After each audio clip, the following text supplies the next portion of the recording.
Jesus told us to spread the gospel, and that's what I'm doing today. Everyone then who hears these words of mine and acts on them will be like a wise man who built his house on rock. The rain fell, the floods came, and the winds blew and beat on that house, but it did not fall, because it had been founded on rock. And everyone who hears these words of mine and does not act on them will be like a foolish man who built his house on sand. The rain fell, and the floods came, and the winds blew and beat against his house, and it fell.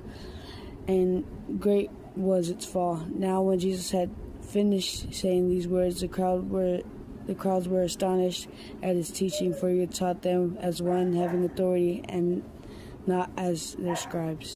When Jesus had come down from the mountain, great crowds followed him, and there was a man with a skin disease who came to him and knelt before him, saying, "Lord, if you are willing, you can make me clean." He stretched out his hand and touched him, saying, "I am willing, be made clean." Immediately his skin disease was cleansed.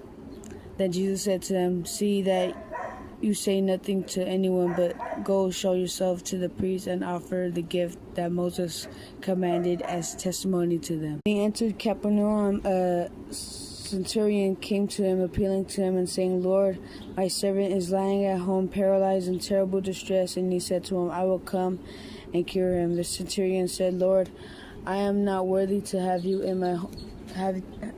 come under my roof, but only speak the word, and my servant will be healed. For I also am a man under authority, with soldiers under me. And I say to one, 'Go,' and he goes, and other, 'Come,' and he comes.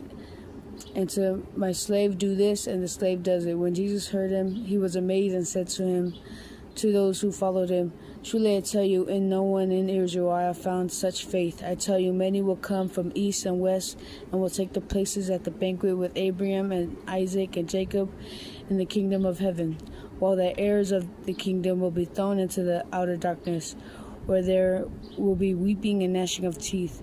And Jesus said to the centurion, "Go and let it be done for you according to your faith." And the servant said, and the servant was healed in that hour. And next time we'll read Jesus heals many at Peter's house and would be followers of Jesus.